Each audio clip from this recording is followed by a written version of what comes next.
Bolsonaro recriou o Ministério da Comunicação para poder abrigar o Centrão no seu governo. Então vamos te contar quem é o novo ministro Fábio Faria. A Justiça barrou a indicação de um aliado de Gedel Vieira Lima que ia assumir a presidência do IPHAN. No Pará, um escândalo de corrupção chegou até o governador Helder Barbalho. E tem uma boa notícia, Bolsonaro vetou o artigo que ia impor um controle de preços sobre os aplicativos de transporte. Hoje, com comentários de Tiago Mitrô, Rafael Gomes, Marcelo Calero e Israel Ataíde, veja agora o Livres Notícia.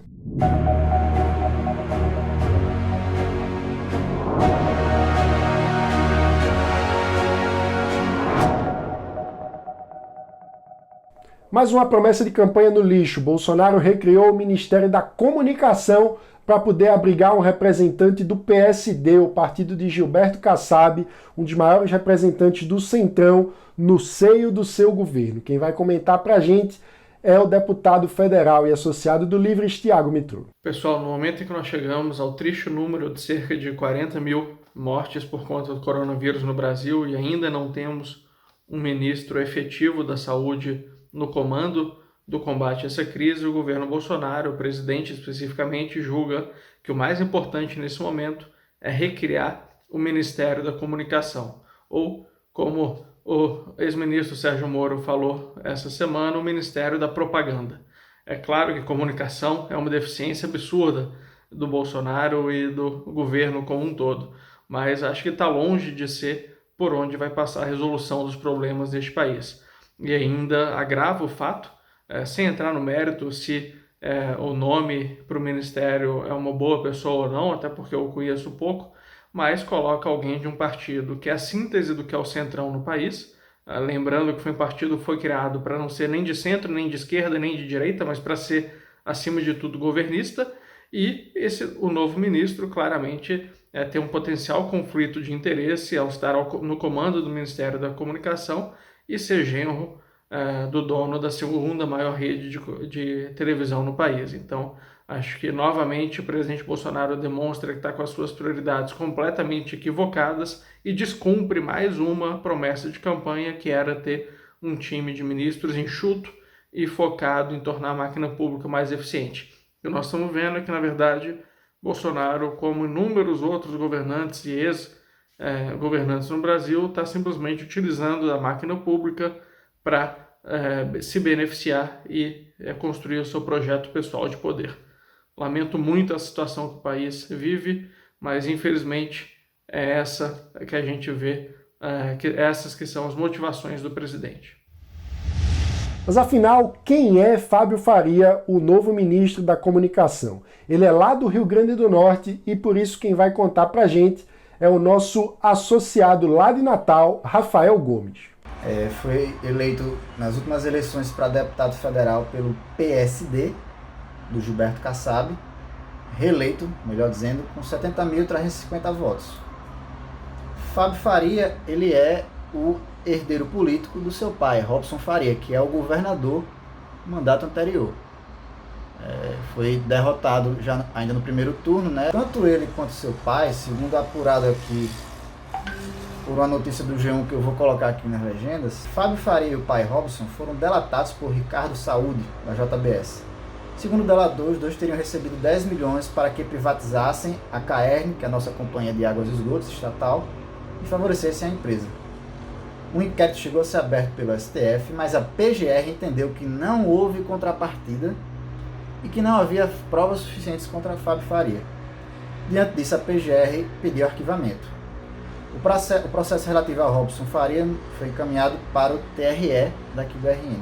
A PGR posteriormente pediu o desarquivamento do caso e a volta da investigação, mas Faria alegou que as provas foram consideradas ilegais. A PGR aceitou o argumento e desistiu do desarquivamento, devolvendo o caso à Justiça Eleitoral do Rio Grande do Norte. Fábio Faria também foi delatado por ex-executivos da Odebrecht por suposto recebimento de Caixa 2, mas o inquérito foi arquivado porque a PGR entendeu que não havia provas suficientes. Fábio Faria e o pai sempre negaram as irregularidades. Bom, são dois políticos bem conhecidos aqui, o Robson Faria, o pai dele, desde os anos 80, já era eleito aqui em Natal, e eles fazem parte do chamado Centrão, né? Que é o partido PSD.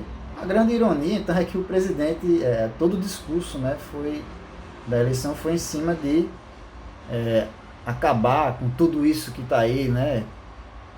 Apresentar a nova política e acabar com a corrupção, colocar pessoas técnicas nos ministérios, nas pastas, né?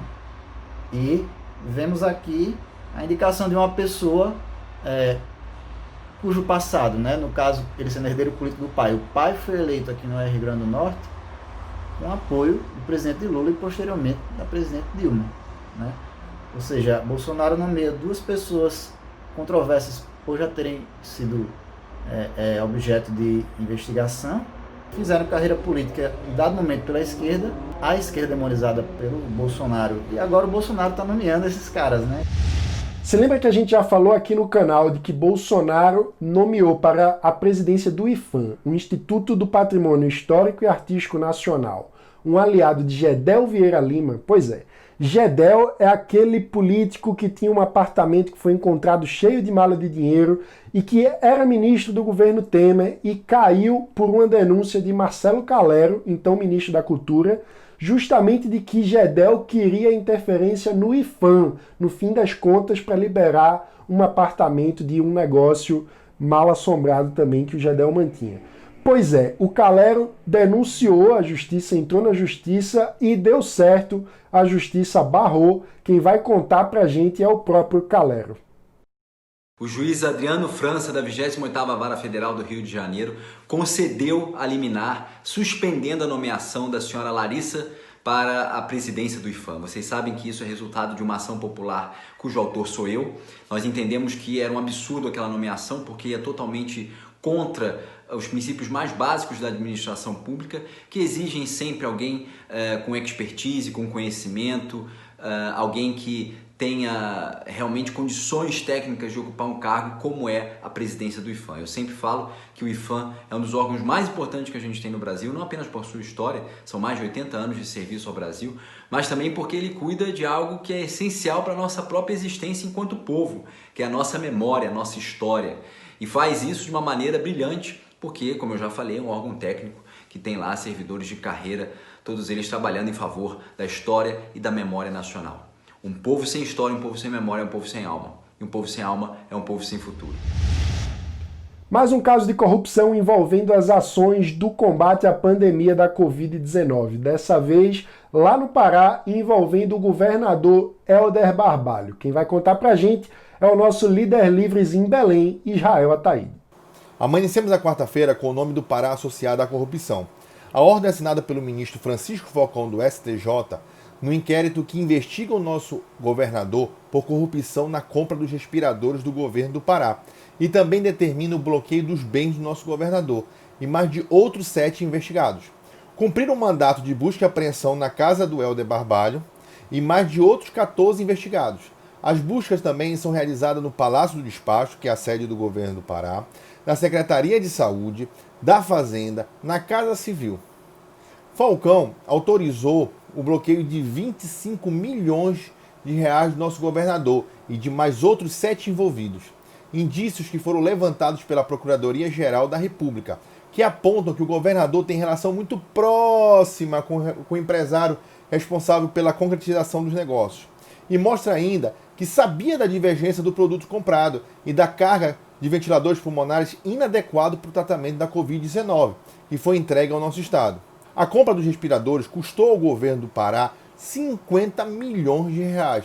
Desse total, metade do pagamento foi feito à empresa fornecedora dos equipamentos, de forma bem antecipada, sendo que os respiradores, além de sofrerem grande atraso na entrega, eram de modelo diferente, inferior do contratado e impossível para o tratamento da Covid-19. Por tal razão, os respiradores acabaram sendo devolvidos. Com isso, a gente podia ter salvo mais de 4 mil vidas. E fora tudo isso, ainda encontraram 750 mil na casa de um assessor do secretário de saúde dentro de um isopor. Baseado nisso aí tudo, o que mais me preocupa é os deputados estaduais estarem de braço cruzado, sem falar nada.